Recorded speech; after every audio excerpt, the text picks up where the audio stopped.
ng Philippine National Police ang dalawang junket operator na pinagdaanan ng ransom money sa pagdukot at pagpatay sa negosyanteng si Anson K. Sa pulong balitan dito sa Kamkrame kasama ang Anti-Money Laundering Council.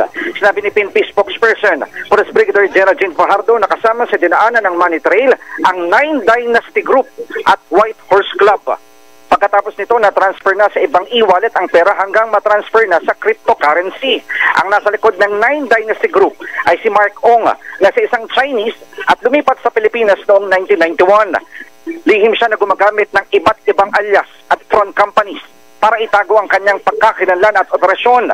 Ang Nine Dynasty ay hindi ordinaryong kasino dahil ayon sa PNP, ginagamit ang mga ito para ipuslit at hugasan ang ransom money, drug money at iba pang dirty funds. Samantala, hindi pa pinangalanan ng PNP ang nasa likod ng White Horse Club. Bilang legal na aksyon, pare-revoke ayon sa PNP ang Junket Operators Authority to Operate at Junket Agreement sa naturang mga kasino. Kasama rin sa gagawin ang pag-freeze ng anumang pondong konektado sa kidnap for ransom o money laundering, kabilang na ang mga digital o virtual assets.